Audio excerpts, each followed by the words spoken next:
مبين صدق الله العظيم وصدق رسوله النبي الكريم الأمين ونحن على ذلك لمن الشاهدين والشاكرين والحمد لله رب العالمين إن الله وملائكته يصلون على النبي يا أيها الذين آمنوا صلوا عليه وسلموا تسليما اللهم صل على سيدنا ومولانا محمد وعلى آله وأصحابه وبارك وسلم صلاة وسلام عليك يا سيدي يا سيدي يا مكي يا مدني يا عربي يا فرشي يا مطلبي يا رسول الله الصلاة والسلام عليك يا رسول الله الصلاة والسلام عليك يا حبيب الله الصلاة والسلام عليك يا نبي الله وعلى آلك وأصحابك يا نور اللہ۔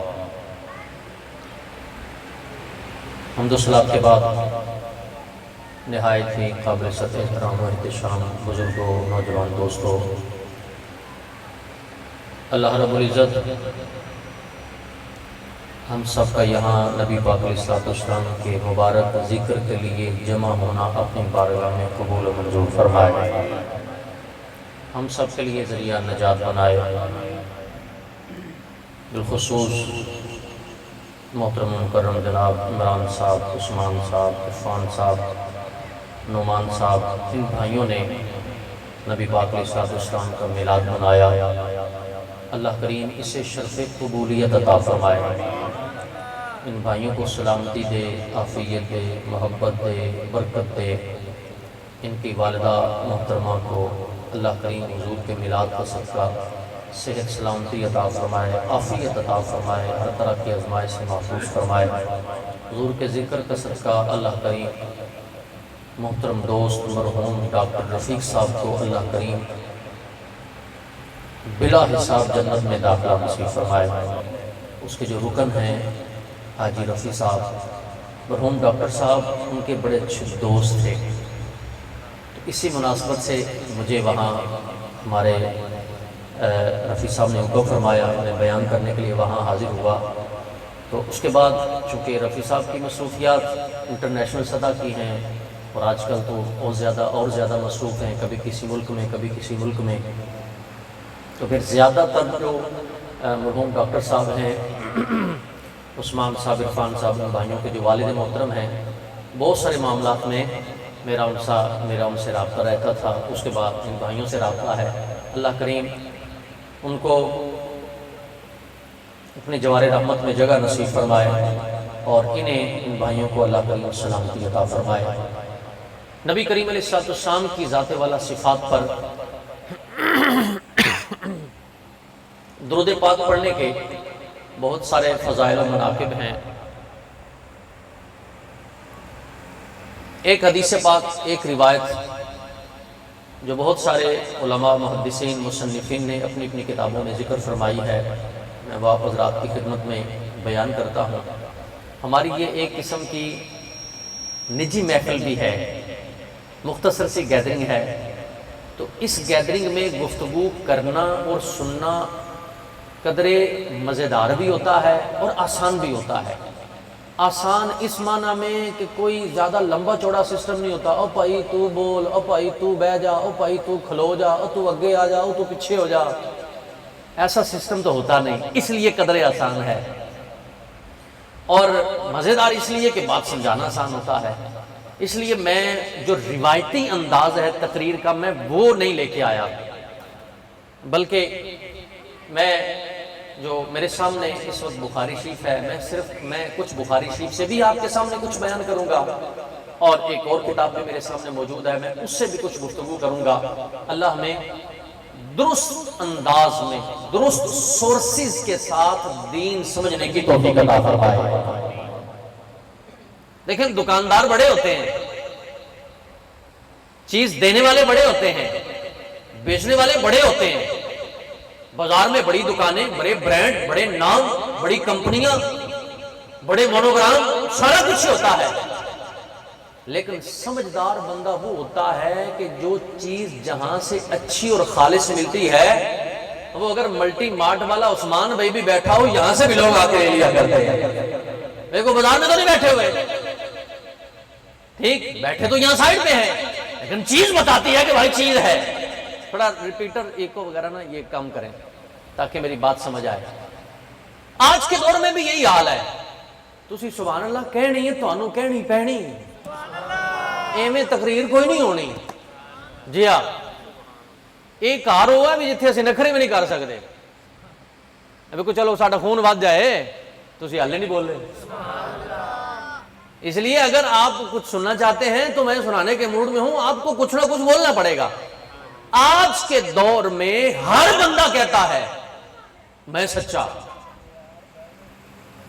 ہر مکتب فکر والا کہتا ہے میں سچا، ہر نظریے والا کہتا ہے میں سچا، ہر سوچ والا کہتا ہے میں سچا۔ اچھا صرف بات یہاں نہیں ہے، بڑے کھلے دماغ سے میں اپنے نوجوان بھائیوں سے گزارش کروں گا، میری بات کو توجہ سے سماعت فرمائیے گا اور اس کا وزن تولیے گا۔ صرف بات یہاں تک ختم نہیں ہوتی کہ ہم یہ کہتے ہیں کہ ہم سچے ہیں، یہ وہ سارے جدھر میں اشارے کر رہا ہوں، میں نام لینا مناسب نہیں سمجھ رہا، آپ خود ہی سمجھتے جائیے۔ وہ کہتے ہیں میں سچا، دوسرا کہتا میں سچا، تیسرا کہتا میں سچا، اور جو پہلا ہے وہ تو ہے ہی سچا، وہ تو کہتا ہی کہتا ہے، ٹھیک۔ اب یہ سارے کہتے ہیں ہم سچے، بات یہاں تک ختم نہیں ہوئی، بلکہ بات آگے چل کے یوں پہنچ رہی ہے کہ ہر بندہ خود کو سچا کہتا ہے، دوسرے کو غلط کہتا ہے۔ تو ہم کہاں جائیں؟ بندے کہاں جائیں؟ عوام کہاں جائے؟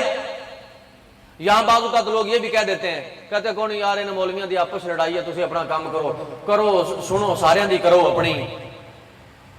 یہ لوگ بھی غلط ہیں، یہ بھی ایک مخصوص طبقہ ہے۔ یہ ایسے ہی ہو گیا جیسا کہ کسی بندے نے، کوئی بندہ کسی کے گھر کے سامنے سے گزرا تو گھر والے نے چور کو پکڑا ہوا تھا اور ان کے وہ آپس میں گتھم گتھا تھے، پنجابی کہہ لو کلنڈ ایسی، ان کو بندہ سامنے گزرے تو کہے او یار انہوں دو منو چھڑو، انہوں دی آپس لڑائی آپا چلیے۔ مجھے بتائیے ٹھیک کر رہا ہے غلط کر رہا ہے؟ کمال کر رہے ہو یار آپ، وہ گھر والا ہے، یہ چور ہے، یہ دونوں لڑ رہے ہیں، یہ جان چھڑا رہا ہے، اپنی چیز بچا رہا ہے، وہ بھائی یہ چیز بچا رہا ہے، ابھی بھی اس کو کہہ رہے ہو کہ یہ غلط کر رہا ہے۔ سیم یہی یہاں بھی ہوا، جس نے قرآن حدیث کی صورت میں دفاع کرنے کی کوشش کی، لوگوں نے ان کو بھی کہا دیا نہیں نہ مولویوں کی لڑائی ہے۔ تو آپ نے یہ گفتگو میں سارا یہ نچوڑ نکالنا ہے کہ اصل قرآن حدیث جو بیان ٹھیک کیا جا رہا ہے وہ کہاں سے کیا جا رہا ہے۔ درود پاک پڑھنے کی فضیلت سماعت فرمائیے، حدیث پاک میں ہے، سرکار دو عالم نور مجسم صلی اللہ علیہ وسلم نے ارشاد فرمایا ان للہ ملکن، اللہ رب العزت کا ایک فرشتہ ہے جس کی شان یہ ہے کہ اعطاہ اسماء الخلائق، اللہ نے اس فرشتے کو مخلوق کی آوازیں سننے کی طاقت بخشی ہے۔ وَهُوَ قَائِمٌ عَلَىٰ قَبْرِي، اس فرشتے کی شان یہ ہے، اس کی ڈیوٹی یہ ہے، اس کا کام یہ ہے، اس کا معاملہ یہ ہے کہ وہ فرشتہ میری قبر پر کھڑا ہے، وہاں موجود ہے۔ ہوتا کیا ہے، جب بھی میرا کوئی امتی جہاں سے بھی درود پڑھے تو فرمایا یہ فرشتہ میری بارگاہ میں گزارش کرتا ہے کہ یا رسول اللہ صلی علیکہ فلان ابن فلان، سونیا آپ پر فلان بن فلان نے آپ کی ذات پر درود پاک پڑھا ہے۔ یہ فرشتہ کہتا ہے، جس کی ڈیوٹی ہے، جس کا کام ہے۔ آپ اندازہ لگائیے اس فرشتے کے اندر 3 کوالٹیاں حدیث پاک میں بیان کر دی گئی۔ نمبر 1، پڑھنے والا جہاں سے پڑھے، دیکھو بھائی آپ کہیں گے یہ حدیث پاک میں تو الفاظ تو نہیں ہے، میں کہتا ہوں الفاظ واقعی نہیں ہیں، لیکن ہمیں سمجھ نہیں آ رہی حدیث کیا فرما رہی ہے۔ کیا درود پڑھنے والے صرف مدینے میں ہیں؟ کیا درود پڑھنے والے صرف عرب میں ہیں؟ کیا درود پڑھنے والے صرف ایران میں ہیں؟ کیا درود پڑھنے والے صرف پنجاب میں ہیں؟ کیا درود پڑھنے والے صرف مکے اور مدینے میں ہیں؟ کیا درود پڑھنے والے صرف پاکستان میں ہیں؟ نہیں جناب، حضور کے ماننے والے، حضور کے چاہنے والے، حضور سے پیار کرنے والے، حضور کی ذات پر درود پڑھنے والے یہ مکے میں بھی ہے، یہ مدینے میں بھی ہے، یہ عرب میں بھی ہے، یہ عجم میں بھی ہے، یہ پاکستان میں بھی ہے، یہ امریکہ میں بھی ہے، یہ انگلستان میں بھی ہے، یہ ہندوستان میں بھی ہے، یہ دنیا کے کونے کونے میں ہے۔ تو مطلب یہ نکلا کہ دنیا کے جس کونے سے بھی درود پڑھنے والا درود پڑھے گا، فرشتہ سن کے حضور کی بارگاہ میں نام پیش کر دے گا۔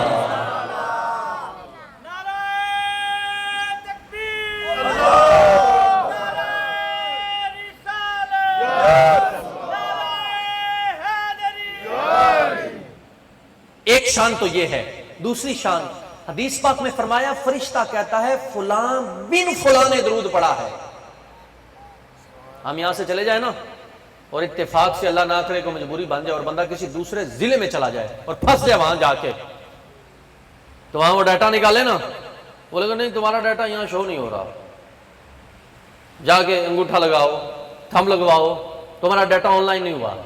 ویزا لگواتے ہیں نا، جب ویزا لگواتے ہیں یا کوئی اور پیپر بنواتے ہیں، کوئی کام ہوتا ہے تو کیا کرتے ہیں، تمہارا ڈیٹا آن لائن نہیں ہے، تمہارا ریکارڈ شو نہیں ہو رہا، سسٹم کی خرابی ہے، تمہارا ضلع کوئی اور ہے، ہمارے سسٹم میں تمہارا نام نہیں آ رہا، تم کس کے بیٹے ہو ہمیں کوئی پتا نہیں، تمہارا فیملی بیک گراؤنڈ کیا ہے ہمیں کچھ پتا نہیں چل رہا۔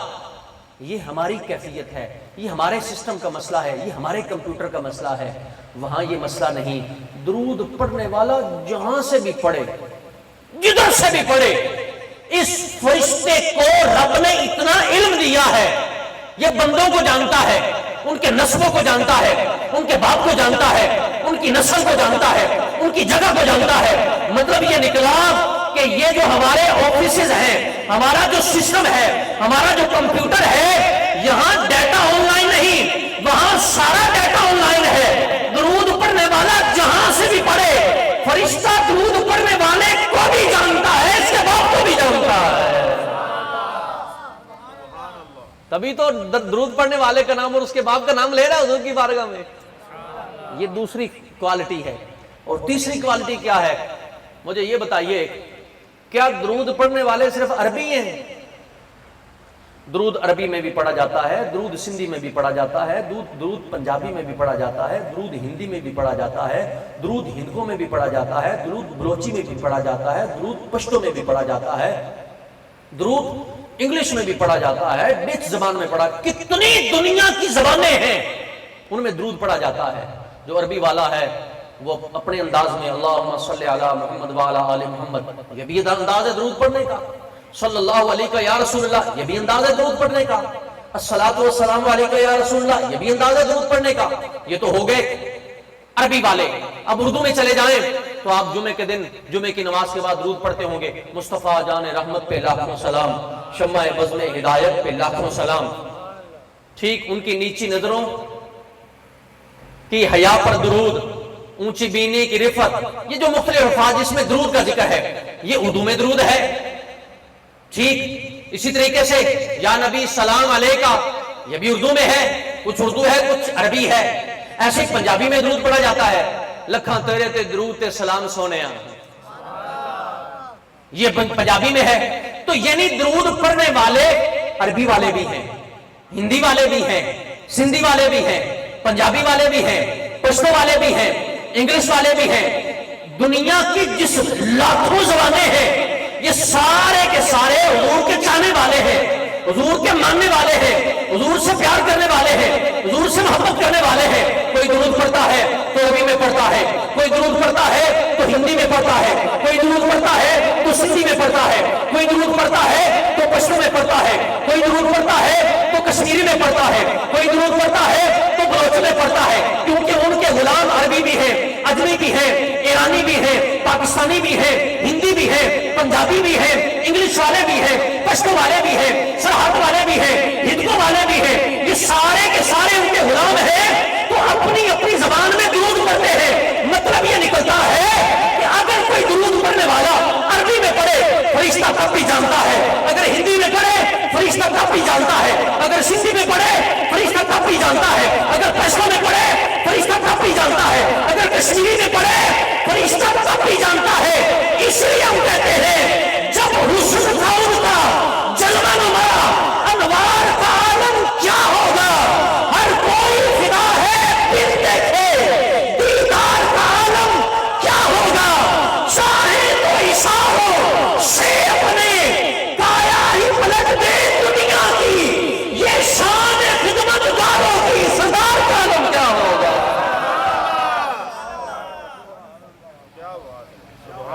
جب جو فرشتہ کھڑا ہے، لوگ کہتے ہیں ملک الموت کے پاس علم ہے، میں نے کہا ملک الموت کے پاس علم مان لیا، تو جس ملک الموت کی پیدائش ہی حضور کی وجہ سے ہوئی، حضور کا علم نہیں مانا۔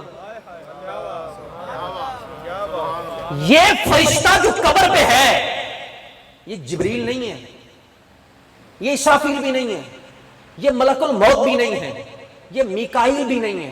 توجہ، اسرافیل سے بھی کم شان والے، میکائیل سے بھی کم شان والے، اسرائیل سے بھی یہ کم شان والا ہے۔ جبریل امین جن کے 600 پر ہے، یہ ان سے بھی کم شان والے ہیں۔ میرے حضور، جب اس فرشتے کا یہ عالم ہے تو میکائیل کا عالم کیا ہوگا، اسرافیل کا عالم کیا ہوگا، اسرائیل کا عالم کیا ہوگا، اور جناب جبریل کا عالم کیا ہوگا؟ پھر فرشتوں سے زیادہ شان والے انبیاء ہیں، پھر جناب آدم، جناب یحییٰ، جناب سلیمان، جناب عیسیٰ، جناب موسیٰ، جناب ابراہیم، جناب اسماعیل۔ جب ان کی شان کا یہ عالم ہے تو اب ذرا مجھے 2-4 شعر اور زیادہ پڑھنے دو کہ شاعر کہتے ہیں جب ان کا یہ عالم ہے تو پھر کیوں نہ کہیں کہ جب حسن تھا ان کا جلوہ نما، انوار کا عالم کیا ہوگا، ہر کوئی فدا ہے بن دیکھے، دیدار کا عالم کیا ہوگا، قدموں میں جبیں کو رہنے دو، چہرے کا تصور مشکل ہے، قدموں میں جبیں کو رہنے دو، چہرے کا تصور مشکل ہے، جب چاند سے بڑھ کر ایڑی ہے، رخسار کا عالم کیا ہوگا، ایک سمت علی، ایک سمت عمر، صدیق ادھر، عثمان ادھر، ان جگمگ جگمگ تاروں میں مہتاب کا عالم کیا ہوگا، جس وقت تھے خدمت میں ان کی بو بکر عمر عثمان و علی، اس وقت نبی مکرم کے دربار کا عالم کیا ہوگا۔ اور پھر وہ شعر اگلا جو پہلے پڑھ دیا کہ چاہیں تو اشاروں سے اپنی کایا ہی پلٹ دیں دنیا کی، یہ شان ہے خدمتگاروں کی، سرکار کا عالم کیا ہوگا۔ میرے خیال سے کو تھوڑا جڑا اپنا ذوق ہے، جڑی اپنی مجبوری ذرا وہ دے چ بھی پڑھ لئیے، ٹھیک ہو سکتا ہے زیادہ جوش و خروش میں جملے سمجھ نہ آئیں، اس لیے شاعر کہتا ہے اے رل دین لوکی، اے رل دین لوکی تیرے نال سونیا، اے رل دین لوکی تیرے نال سونیا، تینوں رب نے بنایا بے مثال سونیا، اے رل دین لوکی تیرے نال سونیا۔ تو یہ شان ہے اس فرشتے کی، اس سے خود ہی اندازہ کیجئے کہ آگے عالم کیا ہوگا۔ اس لیے ہم کہا کرتے ہیں ارے سرداروں کا پتہ کرنا ہے تو خادموں سے ہی پتہ کر لو، بات سمجھ آ جائے گی۔ اللہ ہمیں سمجھنے کی توفیق عطا فرمائے۔ آئیے، ایک غلط فہمی جو ہماری عوام میں پھیلائی جاتی ہے، اور بالخصوص یہ لوگ ایکٹیو ہو جاتے ہیں جب ماہ نور آتا ہے، یعنی ربیع الاول شریف جب آتا ہے، تب یہ جناب والا ان کو سارا دین، سارا مذہب، ساری باتیں، سارا عقیدہ، سارا مسلک، سارا کچھ یاد آ جاتا ہے۔ میں نے تو جس رات چاند نظر آیا، میں کسی جگہ محفل پہ گیا تھا تو ختم شریف، لیکن مجبور بندہ محبت میں ہوتا ہی ہے، میں نے تو وہاں بھی کہا تھا 14 اگست کا دن تھا، شام کا ٹائم تھا، میں کہا ہن غریب دی بیٹی دی شادی نہیں ہونی سی جڑے اتنے جھنڈے لگے ہیں، تسی بولو نا بیٹا، وہ اتنی لائٹنگ ہوئی، اب کسی بیوہ کا مسئلہ نہیں تھا، اتنے پیسے خرچ کر دیے، عمارتیں سجا دی، نہ یتیم یاد، نہ مسکین یاد، نہ غریب یاد، نہ غریب کی بیٹی یاد، نہ بیوہ یاد۔ میں نے کہا 1-2 دن ابھی گزریں گے تو یہ سارے یاد آئیں گے۔ اس کا مطلب نکلا تمہیں ان سے ہمدردی نہیں، دشمنی کسی اور سے، تکلیف کسی اور کی ہے، مسئلہ کسی اور سے ہے۔ میلاد جب آتا ہے تو لوگ کہتے ہیں حضور کے زمانے میں میلاد آیا، جناب ابوبکر صدیق کے زمانے میں اتنی مرتبہ آیا، حضرت عمر کے زمانے میں اتنی مرتبہ آیا، حضرت عثمان کے زمانے میں اتنی مرتبہ آیا، انہوں نے کون سا میلاد منایا، امام اعظم کے زمانے میں اتنی بار آیا، یوں ساری لسٹ تیار کی ہوئی ہے، اور ہمارے نوجوان بھائی یہ بھی بیچارے سمجھتے نہیں، وہ بات تو ٹھیک ہے، میں نے کہا تمہارا دماغ ٹھیک نہیں تو بات بھی ٹھیک نہیں۔ سیم یہ سوال میں آپ سے کرتا ہوں، یہ لوگ جو یہ لسٹ بنائے پھر رہے ہیں، میں ان سے پوچھتا ہوں مجھے ایک بات بتاؤ، ہمارا ملک آزاد ہوا، ہم اتنی خوشی کرتے ہیں، اتنے جھنڈے، اتنی لائٹنگ، اتنے بیج، اتنے انتظام، اتنا کھانا پینا سارا کچھ کرتے ہیں جو شریعت کے دائرے میں ہے، یہ ہم سارا کچھ کرتے ہیں۔ ایک چھوٹا سا سوال ہے، یہ بتائیے کیا حضور کے زمانے میں کوئی ملک آزاد نہیں ہوا تھا؟ کوئی شہر آزاد نہیں ہوا تھا؟ ہوا تھا یا نہیں ہوا تھا؟ ہوا تھا۔ خود مکہ مکرمہ فتح ہوا، کافروں کے چنگل میں تھا، کافروں کی زیر دست تھا، کافروں کے تسلط میں تھا، اسی لیے تو حضور یہاں سے تشریف لے گئے تھے، اور تقریباً 6-7 سال بعد حضور یہاں آئے، مکہ فتح ہوا تو ایک علاقہ آباد ہوا، آزاد ہوا، شریعام نمازیں پڑھنی شروع کر دی۔ میں پوچھنا یہ چاہتا ہوں کیا حضرت ابوبکر صدیق نے یا حضور نے یا ان سارے لوگوں نے جھنڈے لگائے تھے؟ اگر انہوں نے نہیں لگائے، انہوں نے جشن نہیں کیے، انہوں نے چراغاں نہیں کی، انہوں نے جگمگ نہیں کی اس دور کے اعتبار سے، ابراہیم تم کیوں کرتے ہو؟ کیا تم بڑے عاشق آ گئے ہو؟ کیا مکہ پاکستان مکے سے زیادہ اہمیت والا ہے؟ میں توبہ نعوذ باللہ پاکستان کے جشن کی کوئی انکار نہیں کر رہا، وہ ہم تو کرنے والے ہیں، ہم صرف یہ کہنا چاہتے ہیں وہ بندہ خدا ایک ملک آزاد ہو تو جشن منایا جا سکتا ہے، تو جس مصطفیٰ کے قدموں کی بدولت رب نے ساری کائنات کو آزاد کیا ہو، اس کے آنے کا جشن کیوں نہیں منایا جا سکتا؟ وہاں بھی تو جشن منایا جا سکتا ہے، وہاں بھی تو منانا چاہیے۔ اب آئیے جو غلط فہمی پھیلائی جاتی ہے وہ کیا، ایک صفحہ چند لائنیں لوگ لکھ دیتے ہیں، امام احمد رضا خان بریلوی نے لکھا ہے کہ نبی پاک کے میلاد کا دن 8 ربیع الاول ہے، نیچے کتاب کا نمبر، صفحہ نمبر بھی لکھیں گے، نیچے جلد نمبر بھی لکھ دیں گے، نیچے فتاوی رضویہ بھی لکھ دیں گے۔ اب ہمارا سنی نوجوان اس بیچاروں کو کیا پتا، نہ اس نے کتاب کو بھی دیکھی، نہ اسے سنی، نہ اسے پتا وہ لکھ سکتے ہیں نہیں لکھ سکتے، یا لکھا بھی تو کیا پس منظر ہے، کیوں لکھا، کیا بات ہے، ایسا تو کچھ نہیں سوچا، بس اس نے نہ مولویاں دے رولے نے یار جو تو حضور پیدا جو 8 نو ہوئے تے پھر انہاں نو چاہیے بھی 8 نو میلاد کرن، ایویں یہ 12 کو یہ میلاد کرتے ہیں، جلسہ کرتے ہیں، جلوس کرتے ہیں۔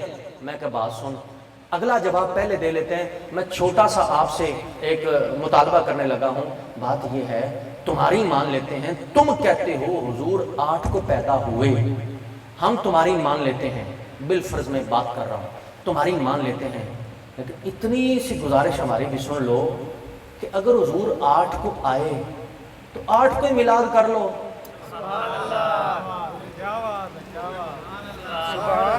تمہاری مان لی، تم کہتے ہو 8 کو پیدا ہوئے، ہم نے کہا ہم مانتے ہیں۔ وہ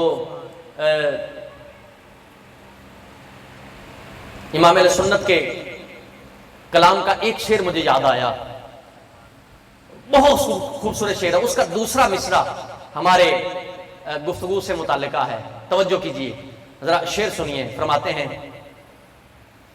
طیبہ نہ صحیح افضل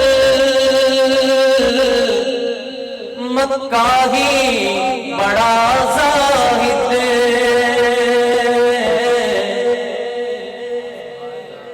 جو حضور کے جسم سے جگہ لگی ہے، ہمارے امام فرماتے ہیں کہ ساری کائنات میں افضل و اعلیٰ جگہ یہی ہے، مکے کعبے بلکہ خدا کے عرش سے بھی زیادہ عزت والی یہ جگہ ہے، یعنی وہ جگہ جہاں حضور کا جسم انور ہے، ٹھیک، باقی مدینہ منورہ سے مکہ افضل ہے، یہ کچھ تفصیل ہے، لیکن ذرا امام مالک کہتے ہیں مدینہ یہ مکے سے افضل ہے، ذرا شعر سنیے، فرماتے ہیں طیبہ نہ صحیح افضل مکہ ہی بڑا زاہد،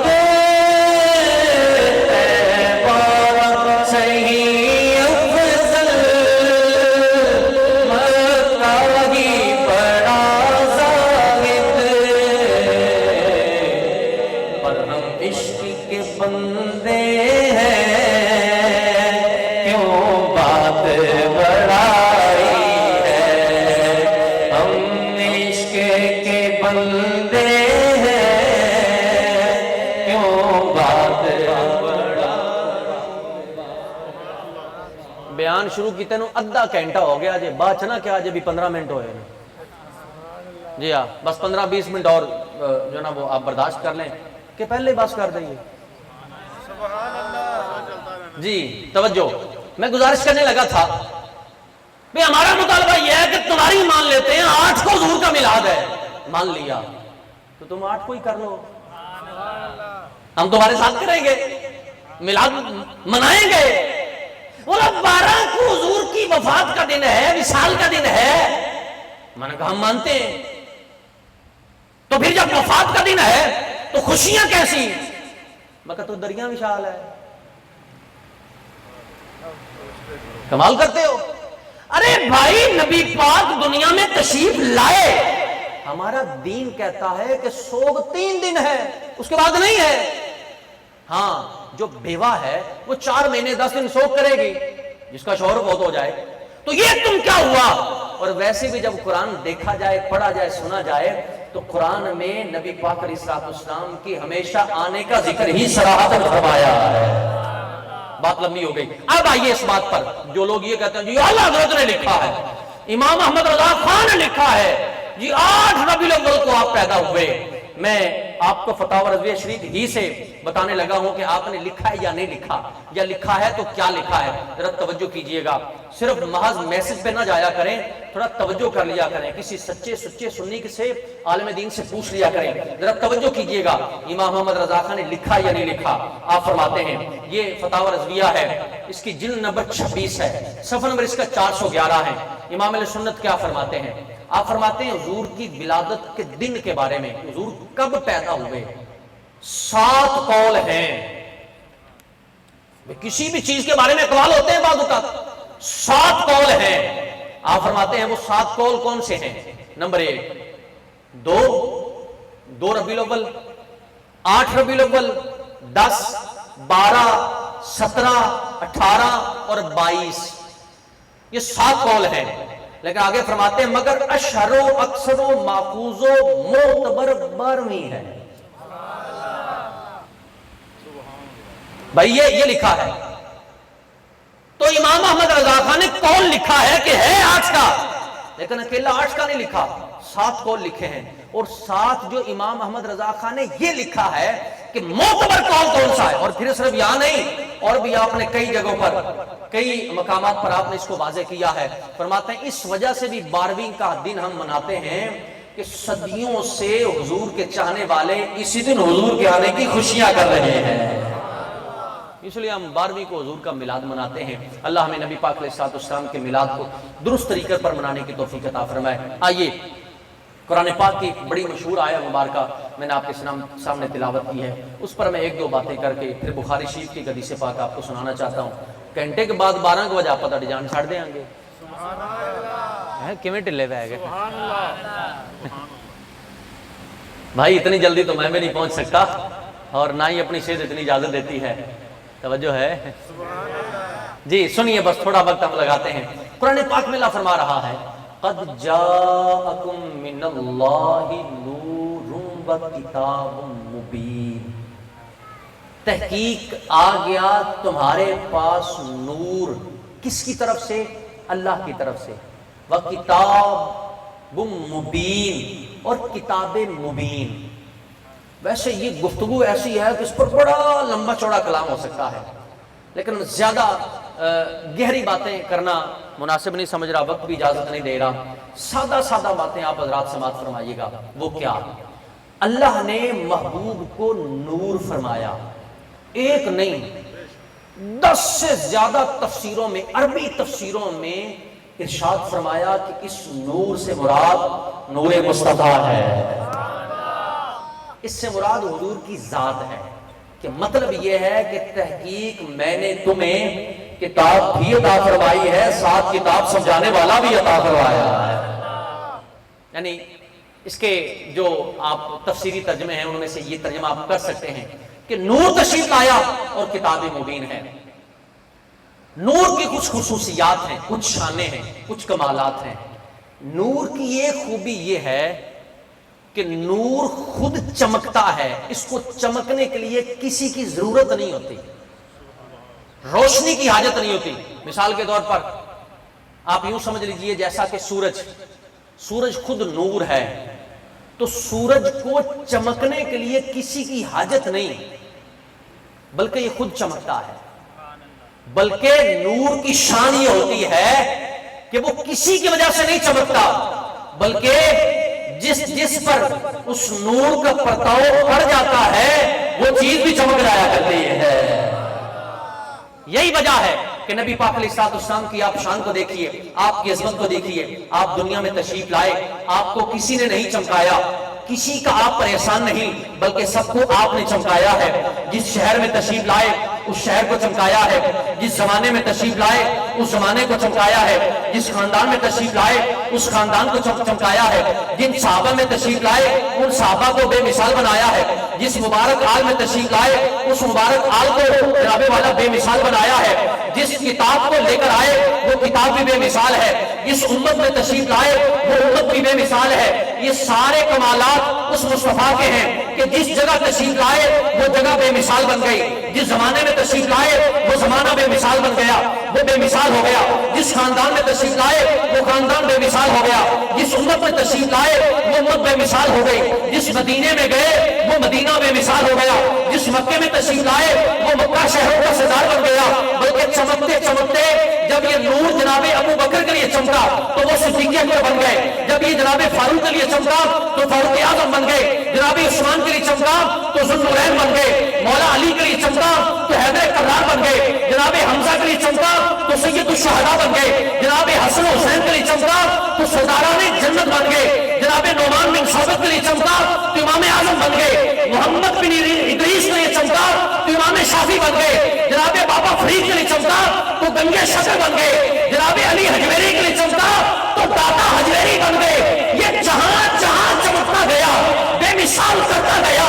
اسی لیے دامن پھیلا کے میرا امام یوں گزارش کرتا ہے، یا رسول اللہ شمع تجھ سے باتیں ہیں سب پانے والے، میرا دل بھی چمکا دے چمکانے والے۔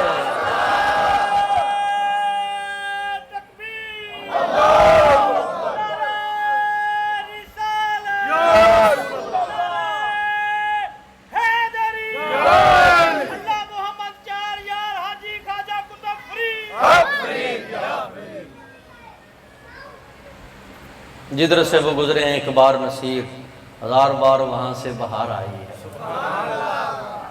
یہ جدھر جاتے ہیں ان راہوں کو خوشبودار کر دیتے ہیں۔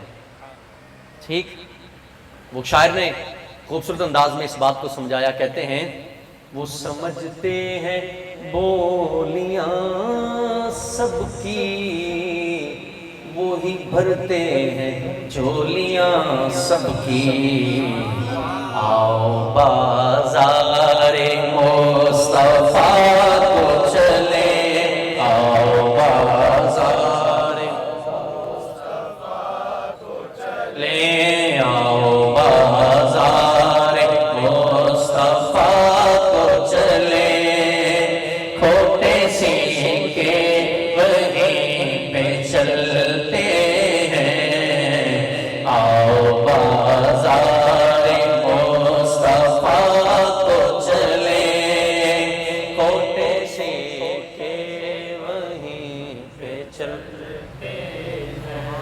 دنیا میں یہاں لوگوں کی کیفیت یہ ہے، یہ بھائی مجھے اس لیے بھی، ویسے تو مسلمان بھائی ہونے کے لحاظ سے تعلق ہوتا ہے، لیکن ان سے میرا اس لیے بھی زیادہ تعلق ہے کہ یہ ڈاکٹر رفیق صاحب کے بیٹے ہیں۔ میرا تعلق، میری ملاقات، میری دعا سلام ان سے شروع ہوئی، ان کو میں بعد میں جانے لگا، یعنی ان کا میرا تعارف ان کے والد کی وجہ سے۔ توجہ ہے کوئی؟ ایک مثال دے رہا ہوں، میں سمجھا رہا ہوں۔ یعنی لوگوں میں کیفیت یہ ہے کہ کوئی مشہور ہوتا ہے اپنے نسب کی وجہ سے، یعنی اس کا نسب ایسا ہے کہ اس کے نسب نے اس کو مشہور کر دیا۔ کئی لوگ کاریگر اتنے زبردست ہوتے ہیں مشہور ہو جاتے ہیں۔ مولانا رضوان صاحب کہتے ہیں مختار سنڈا لاؤں سدیا کرو جی، میں کہا کیوں؟ کہتے ہیں اپریٹ ٹھیک کردہ ہے۔ میں کہوں کہ ڈبے کڑا مدینے چو آئے نے تو سبحان اللہ ہی نہیں کہتے جی بڑا پریٹ وہ ٹھیک کرتے ہیں. کیوں؟ یہ کاراگری ہے، یہ فن ہے، یہ ایک مہارت ہے. اس مہارت نے ان کو مشہور کر دیا. باقی سامان تو کئیوں کے پاس ہوتا ہے. مثال دی ہے، بعض اوقات لوگوں کو مشہور ان کا پیشہ کر دیتا ہے، بعض اوقات لوگوں کو مشہور ان کا تعلق کر دیتا ہے. بعض لوگ مشہور اس لیے ہو جاتے ہیں کہ وہ سونے بڑے ہوتے ہیں. سبحان اللہ. انہیں دیکھا میں واہ سونا، انہیں ویڈیو بنائی ٹک ٹاک تے چڑھا دیتی، مشہور ہو گیا. کیوں مشہور ہو گیا؟ سونا بڑا ہے. لیکن یہاں مجھے سونے سے یاد آ گیا، سب سے سونا وہی ہے. ڈاکٹر صاحب کتنے خوبصورت اشعار پڑھ رہے تھے. ٹھیک، کیا خوبصورت انداز ہے. شعر سنیے. سونے وہی ہیں. شاعر کہتے ہیں تیرا جلوہ نگاہوں میں سما جائے تو کیا کہنا، تیرا جلوہ نگاہوں میں سما جائے تو کیا کہنا، تصور میں تیری تصویر آ جائے تو کیا کہنا. محمد محمد رونق کے بز میں جہاں بھی ہیں، محمد صلی اللہ علیہ وسلم محمد رونق کے بز میں جہاں بھی ہیں، وہ زینت سب مکانوں کی مکینے لا مکان بھی ہیں. میرا دل ہے مدینے میں، میرا دل ہے مدینے میں، میرے دل میں مدینہ ہے. میرا دل ہے مدینے میں، میرے دل میں مدینہ ہے. میں یہ سمجھا میرے آقا وہاں بھی ہیں یہاں بھی بولا ہیں تو نظر کیوں نہیں آتے. میں کا علاج کرا لے، ہمیں تو نظر آتے ہیں کبھی کسی صورت میں کبھی کسی صورت میں نظر تو آتے ہیں. ارے آنکھ والا تیرے جو ملکت بادشاہ دیکھے دیدائے کون کو نظر آئے کیا دیکھے. پوچھ میرے علی شاہ صاحب سے، پوچھ شیخ سادی سے، پوچھ امام بصیری سے، پوچھ میرے امام احمد رضا خان سے، جنہوں نے دیکھ کے کہا لم یاتی نظیر ہوتا فی نظر مثل تو نشد پیدا جانا، جب راج تو رات تو ریسن سو ہے تجھ کو شہے تو سنا جانا. مجھے نظر نہیں آتے ہوں گے، جن کو آتے ہیں ان کو آتے ہیں. ٹھیک، تو بہرحال بات دور چلی گئی. میں سمجھانا یہ چاہ رہا تھا، کوئی بندہ مشہور ہوتا ہے اپنی دولت کی وجہ سے، کوئی مشہور ہوتا ہے اپنے حسن کی وجہ سے، کوئی مشہور ہوتا ہے اپنے نسب کی وجہ سے، کوئی مشہور ہوتا ہے اپنی فیملی کی وجہ سے، کوئی مشہور ہوتا ہے اپنے خاندان کی وجہ سے، کوئی مشہور ہوتا ہے اپنے پیشے کی وجہ سے، کوئی مشہور ہوتا ہے کسی کے پش کرنے سے، کسی کے جناب والا معاونت کرنے سے، کسی کے جناب والا تعاون کرنے سے، کوئی مشہور ہوتا ہے کسی کی بنیاد پر، کوئی مشہور ہوتا ہے کسی کے بلبوتے. لیکن اللہ نے محبوب جب دنیا میں بھیجا، آپ دنیا میں تشریف لائے تو آہستہ آہستہ رفتہ رفتہ دنیا میں تشریف لانے سے پہلے باپ بھی دنیا سے چلے گئے. ابھی ماں آپ چھوٹی عمر میں تھے کہ ماں بھی دنیا سے چلی گئی. دیگر جو آپ کے رشتہ دار ہیں جن کی پرورش میں ہے، جو خدمت گزار ہیں، وہ بھی دنیا سے چلے گئے.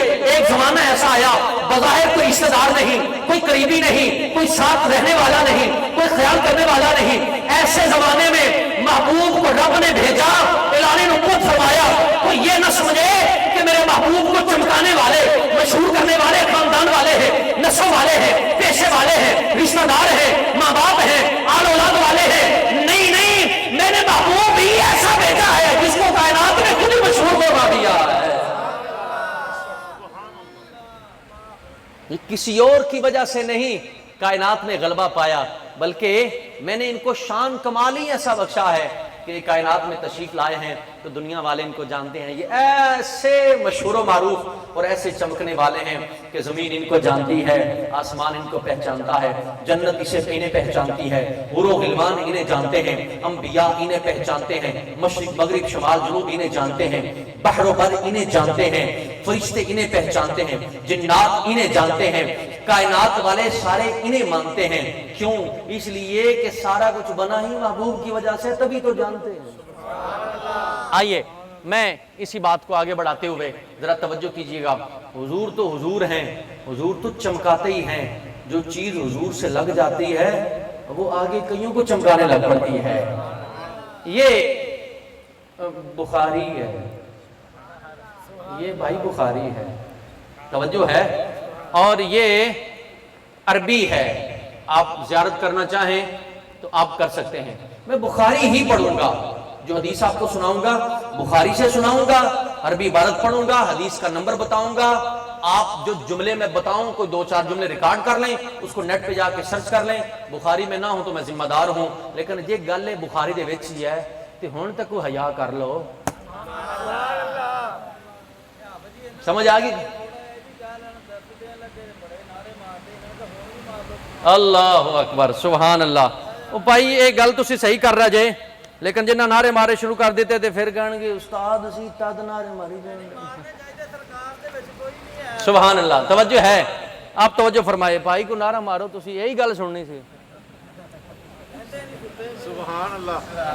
پانی پلاؤ گے؟ پانی؟ نعرہ رسالت، نعرہ تحقیق، نعرہ حیدری، نعرہ غوثیہ، سرکار کی آمد، دلدار کی آمد، سونے کی آمد، پیارے کی آمد، مرحبا یا مصطفیٰ، مرحبا یا مصطفیٰ، مرحبا یا مصطفیٰ۔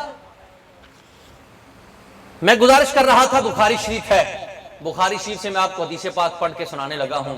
لوگ بخاری بڑی پڑھتے ہیں، بڑی سنتے ہیں، بڑی سناتے ہیں، لیکن اصل بات یہ ہے بنا عشق نبی جو پڑھتے ہیں بخاری، بنا عشق نبی جو پڑھتے ہیں بخاری، آتا ہے بخاروں کو نہیں آتی بخاری۔ بھائی بخاری پڑھنے لگا ہوں، بہت ساری دنیا بات دور چلی جائے گی، میں کچھ چیزیں ذہن میں آ رہی ہیں تو ایسے میں کیوں ذہن میں لے کے چلا جاؤں، جلدی سے آپ کو بتا ہی دیتا ہوں۔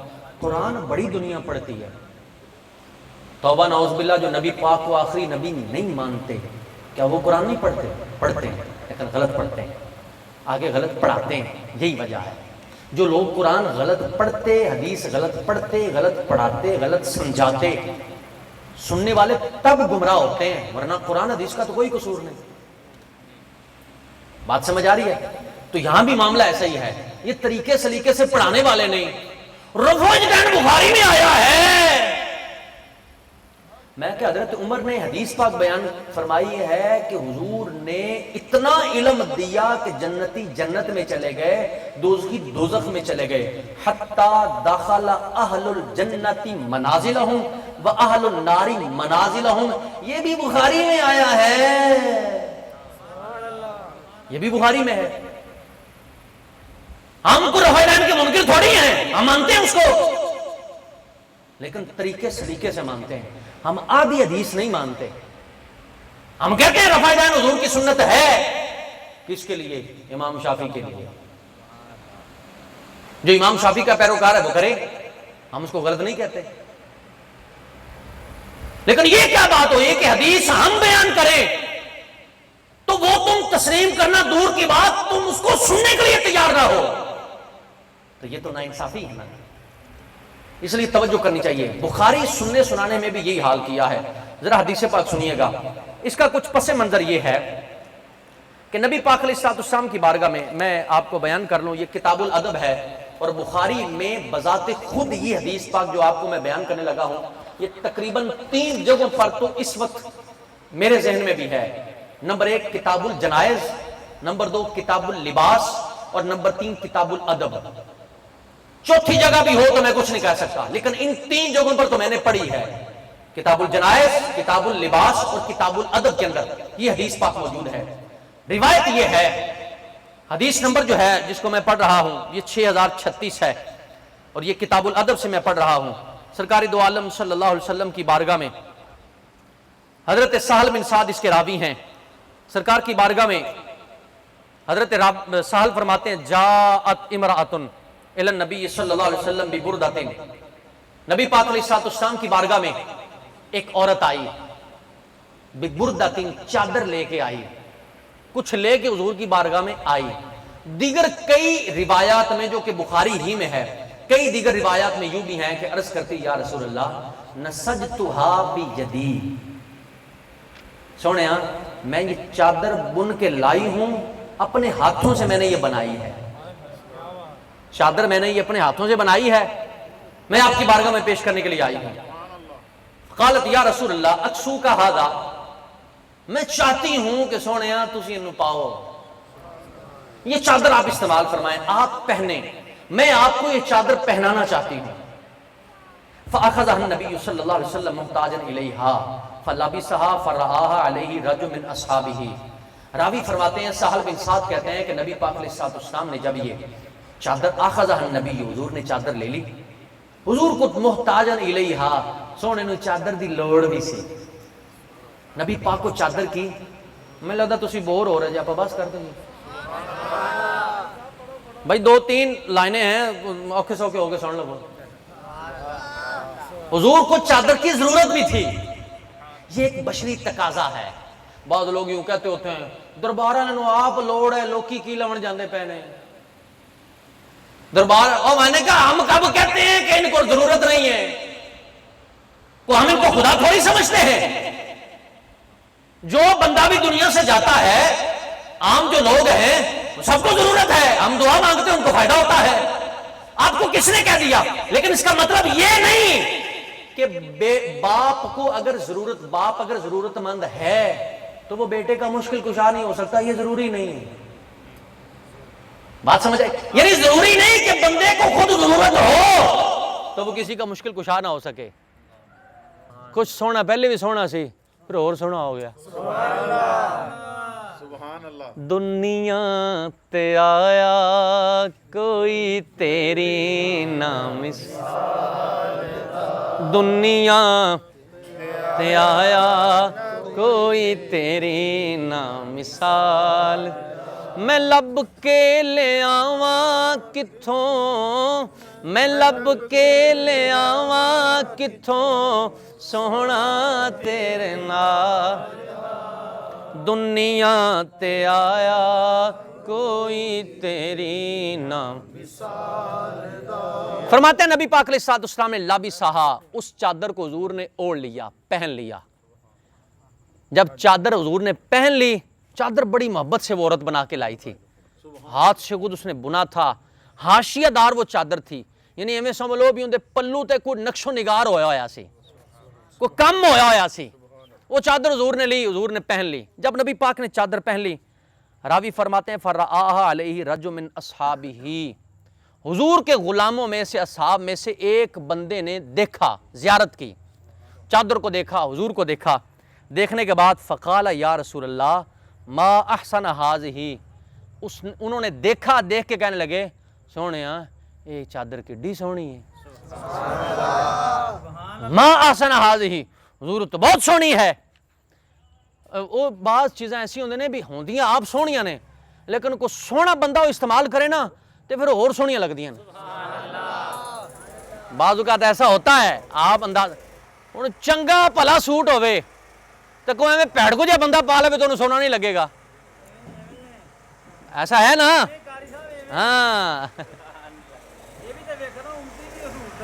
میں یہ بات واضح کر دوں، امت کی 2 قسمیں ہیں، ایک ہے امت اجابت اور ایک ہے امت دعوت. جو حضور کے زمانے میں ابو جہل ابو لہب تھا یہ بھی حضور کے امت میں سے ہیں، اور آج کے جو کافر ہیں یہ بھی حضور کی امت میں سے ہیں، لیکن یہ امت دعوت ہے، اجابت نہیں. تو کئی ایسے ہیں کہ جڑے اندروں باروں پہڑے بھی نہیں. ہاں جو سچا غلام ہے، امتی ہے، تو وہ تو جناب والا حبش کا بلال بھی ہے، تو کائنات کے بادشاہوں سے افضل والا ہے۔ ہر بات کا ایک محل ہے نا، ایک مستاق ہے۔ خیر، چیز اچھی ہو، کوئی اچھا بندہ اسے استعمال کر لے تو چیز اور زیادہ خوبصورت لگتی ہے۔ وہ صاحب جنہوں نے چادر کا دیکھا تھا کہنے لگے ما آسن حاضی، حضور چادر تے بڑی سونی ہے، تے پھر نال ہی گزارش کر دیتی فق سنی ہا، سونیا اے مینوں نہیں دے دیں، چادر بڑی سونی ہے پر ایک تسی مینوں نہیں دے دیں۔ راوی کر فرماتے ہیں فقال نعم، سونے فرمایا ٹھیک ہے تیری، جی ہاں۔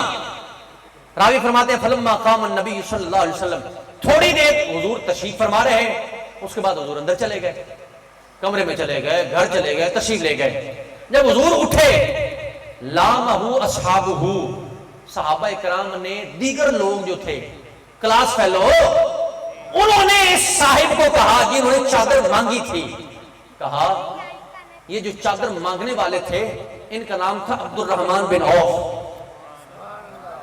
ان کو کہنے لگے عبد الرحمن تو چنگی نہیں کیتی، اچھا نہیں کیتا، ملامت کرنے لگے تم نے چادر کیوں مانگ لی؟ تینوں پتہ ہے بھی چادر سونے نو ہونی ملی ہے، حضور نو ضرورت بھی ہے، تے نال اے بھی تے دھیان کرنا انہاں نو لگدی بھی سونی پئی ہے، تو پھر چادر مانگ رہی ہے۔ اچھا تجھے یہ بھی پتا ہے کہ جب حضور سے کوئی مانگتا ہے تو حضور انکار نہیں فرماتے بلکہ عطا فرما دیا کرتے ہیں۔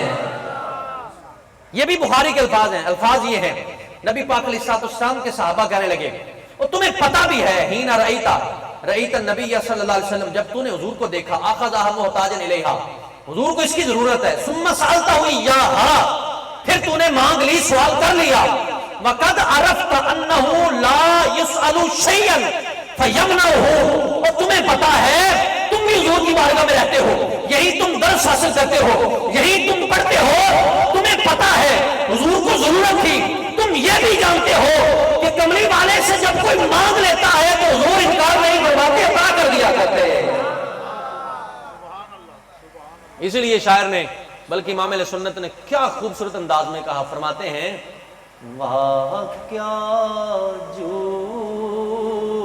دو کرم ہے شہ بدرا